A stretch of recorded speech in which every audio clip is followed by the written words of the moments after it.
ನಾಳೆ ಖರ್ಗೆ ದೆಹಲಿಗೆ ತೆರಳಲಿದ್ದಾರೆ. ಇಂದು ವೇಣುಗೋಪಾಲ್ ಬೆಂಗಳೂರಿಗೆ ಆಗಮಿಸಿದ್ದಾರೆ. ರಾಜ್ಯ ಕಾಂಗ್ರೆಸ್ನಲ್ಲಿ ಭಾರಿ ಬೆಳವಣಿಗೆಗಳಾಗ್ತಾ ಇದೆ. ಮಧ್ಯರಾತ್ರಿ ಪಾಲಿಟಿಕ್ಸ್ ನಡೀತಾ ಇದೆ ಅನ್ನುವಂತಹ ಪ್ರಶ್ನೆಗೆ ಹುಟ್ಟುಕೊಳ್ತಾ ಇದೆ. ರಾತ್ರಿ 11 ಗಂಟೆಗೆ ಬೆಂಗಳೂರಿಗೆ ವೇಣುಗೋಪಾಲ್ ಆಗಮಿಸಿದ್ದಾರೆ. ಏರ್ಪೋರ್ಟ್ ಬಳಿಯ ತಾಜ್ ಹೋಟೆಲ್ನಲ್ಲಿ ವಾಸ್ತವ್ಯವನ್ನು ಹೂಡಿದ್ದಾರೆ. ಇದೇ ವೇಳೆ ಕೆಲ ರಾಜ್ಯ ನಾಯಕರು ಇವರನ್ನ ಭೇಟಿಯಾಗುವಂತಹ ಸಾಧ್ಯತೆ ಇದೆ. ವೇಣುಗೋಪಾಲ್ ಭೇಟಿಯಾಗಿ ನಾಯಕರು ಚರ್ಚೆ ನಡೆಸುವಂತಹ ಸಾಧ್ಯತೆ ಇದೆ. ನಾಳೆ ಬೆಳಿಗ್ಗೆ ವಯನಾಡಿಗೆ ವೇಣುಗೋಪಾಲ್ ತೆರಳಲಿದ್ದಾರೆ. ಕೆಸಿ ವೇಣುಗೋಪಾಲ್ ಎಐಸಿಸಿ ಪ್ರಧಾನ ಕಾರ್ಯದರ್ಶಿಗಳು. ಈಗಾಗಲೇ ರಾಜ್ಯದಲ್ಲಿ ನಾಯಕತ್ವ ಬದಲಾವಣೆ ಕೂಗು ಜೋರಾಗಿ ನಡೀತಾ ಇದೆ. ಸಚಿವ ಸಂಪುಟ ವಿಸ್ತರಣೆಯ ವಿಚಾರಕ್ಕೂ ಸಂಬಂಧಪಟ್ಟಂತನೂ ಕೂಡ ದೊಡ್ಡ ಮಟ್ಟದಲ್ಲಿ ಚರ್ಚೆಗಳು ನಡೀತಾ ಇದೆ. ಇದೇ ವೇಳೆ ನಾಯಕರ ಭೇಟಿ ಕೂಡ ಕುತೂಹಲವನ್ನ ಕೆರಳಿಸ್ತಾ ಇದೆ. ಕೆಸಿ ವೇಣುಗೋಪಾಲ್ ಬೆಂಗಳೂರಿಗೆ ಆಗಮಿಸಿದ್ದಾರೆ. ಒಂದ್ ಕಡೆಯಲ್ಲಿ ನಾಳೆ ಮಲ್ಲಿಕಾರ್ಜುನ್ ಖರ್ಗೆ ಅವರು ದೆಹಲಿಗೆ ತೆರಳುತ್ತಾ ಇದ್ದಾರೆ. ಇಂದು ವೇಣುಗೋಪಾಲ್ ಬೆಂಗಳೂರಿಗೆ ಆಗಮಿಸ್ತಾ ಇರುವಂಥದ್ದು. ರಾಜ್ಯ ಕಾಂಗ್ರೆಸ್ನಲ್ಲಿ ಈ ಒಂದು ಬೆಳವಣಿಗೆ ಭಾರಿ ಕುತೂಹಲವನ್ನ ಹುಟ್ಟು ಹಾಕ್ತಾ ಇದೆ. ಮಧ್ಯರಾತ್ರಿ ಪಾಲಿಟಿಕ್ಸ್ ನಡೀತಾ ಇದೆ ಅನ್ನುವಂತಹ ಪ್ರಶ್ನೆಗಳು ಹುಟ್ಟುಕೊಳ್ತಾ ಇರುವಂಥದ್ದು. ಇನ್ನು ಕೆಲವೇ ಹೊತ್ತಿನಲ್ಲಿ ವೇಣುಗೋಪಾಲ್ ಆಗಮಿಸಲಿದ್ದಾರೆ. ಏರ್ಪೋರ್ಟ್ ಬಳಿಯ ತಾಜ್ ಹೋಟೆಲ್ನಲ್ಲಿ ವಾಸ್ತವ್ಯವನ್ನು ಹೂಡಲಿದ್ದು, ಈ ಸಂದರ್ಭದಲ್ಲಿ ಹಲವಾರು ನಾಯಕರು ಅಲ್ಲಿ ಭೇಟಿಯಾಗಿ ಚರ್ಚೆ ನಡೆಸುವಂತಹ ಸಾಧ್ಯತೆ ಇದೆ. ದೆಹಲಿಗೆ ತೆರಳಿದ್ದ ಶಾಸಕಿ ನಯನಾ ಮೋಟಮ್ಮ ವಾಪಸ್ ಆಗಿದ್ದಾರೆ. ರಾತ್ರಿ 10:30 ವಿಮಾನದಲ್ಲಿ ಬೆಂಗಳೂರಿಗೆ ವಾಪಸ್ ಆಗಿದ್ದಾರೆ. ಮಾಧ್ಯಮಗಳ ಕ್ಯಾಮೆರಾ ಕಂಡು ಶಾಸಕಿ ಗಲಿಬಿಲಿಗೊಂಡಿದ್ದಾರೆ. ನಾನು ಹೇಳೋದು ಏನೂ ಇಲ್ಲ, ಎಲ್ಲ ಅಲ್ಲೇ ಇದ್ದಾರೆ.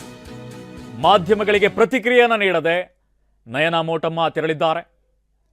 ನಾನು ನನ್ನ ಕ್ಷೇತ್ರಕ್ಕೆ ಹೋಗ್ತಾ ಇದ್ದೀನಿ ಅಂತ ಇದೇ ವೇಳೆ ಶಾಸಕಿ ಉತ್ತರಿಸಿದ್ದಾರೆ. ಮಾಧ್ಯಮಗಳಿಗೆ ಯಾವುದೇ ಪ್ರತಿಕ್ರಿಯೆಯನ್ನು ಕೊಟ್ಟಿಲ್ಲ. ಇವರು ದೆಹಲಿ ಭೇಟಿಯನ್ನು ಮಾಡಿದ್ರು. ಇವತ್ತು ರಾತ್ರಿ 10:30ಕ್ಕೆ ವಿಮಾನದಲ್ಲಿ ಬೆಂಗಳೂರಿಗೆ ವಾಪಸ್ ಆಗಿದ್ದಾರೆ.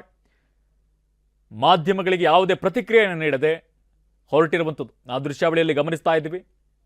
ರಾಜಕೀಯ ಚರ್ಚೆಗಳು ಗರಿಗೆದರ್ತಾ ಇದೆ. ಒಂದ್ ಕಡೆಯಲ್ಲಿ ಹಲವಾರು ನಾಯಕರು ದೆಹಲಿಗೆ ತೆರಳಿ ಹೈಕಮಾಂಡ್ ನಾಯಕರನ್ನ ಮನವೊಲಿಸುವಂತ ಕೆಲಸವನ್ನು ಮಾಡ್ತಾ ಇದ್ದಾರೆ.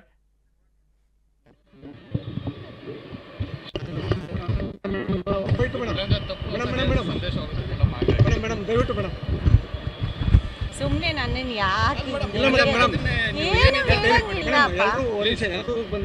ಯಾರು ಮಾತಾಡಿದ್ದಾರೆ? ಇನ್ನು ಅಲ್ಲಿ ಎಲ್ಲ ಅಲ್ಲೇ ಇದಾರಲ್ಲ.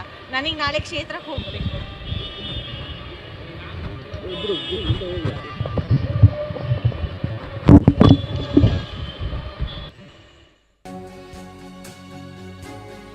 ದೆಹಲಿಗೆ ಶಾಸಕರ ಮತ್ತೊಂದು ತಂಡ ಹೋದ ವಿಚಾರಕ್ಕೆ ಸಂಬಂಧಪಟ್ಟಂತೆ ಬೆಂಗಳೂರಿನಲ್ಲಿ ಡಿಸಿಎಂ ಡಿಕೆ ಶಿವಕುಮಾರ್ ಪ್ರತಿಕ್ರಿಯೆಯನ್ನೇ ನೀಡಿದ್ದಾರೆ.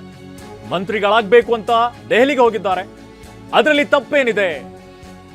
ಅವರವರ ಭವಿಷ್ಯವನ್ನ ಭದ್ರ ಮಾಡಿಕೊಳ್ಬೇಕಲ್ಲ ಅಂತ ಇದೇ ಸಂದರ್ಭದಲ್ಲಿ ಡಿಕೆ ಶಿವಕುಮಾರ್ ಉತ್ತರಿಸಿದ್ದಾರೆ. ಸಂಪುಟ ಪುನರಚನೆ ಮಾಡ್ತೇವೆ ಅಂದಿದ್ದಕ್ಕೆ ಹೋಗಿದ್ದಾರೆ. ನಮಗೂ ಒಂದು ಅವಕಾಶ ಸಿಗುತ್ತೆ ಅಂತ ಹೋಗಿದ್ದಾರೆ ಅಂತ ಬೆಂಗಳೂರಿನಲ್ಲಿ ಡಿಸಿಎಂ ಡಿಕೆ ಶಿವಕುಮಾರ್ ಪ್ರತಿಕ್ರಿಯೆ ನೀಡಿದ್ದಾರೆ. ಒಂದ್ ಕಡೆಯಲ್ಲಿ ಡಿಸಿಎಂ ಡಿಕೆ ಶಿವಕುಮಾರ್ ಬೆಂಬಲಿತ ನಾಯಕರು ದೆಹಲಿಯಲ್ಲಿ ಬೀಡು ಬಿಟ್ಟಿದ್ದಾರೆ. ಹೈಕಮಾಂಡ್ ನಾಯಕರನ್ನ ಭೇಟಿಯಾಗಿ ಚರ್ಚೆಯನ್ನು ನಡೆಸುವಂತಹ ಕೆಲಸವನ್ನು ಮಾಡ್ತಾ ಇದ್ದಾರೆ.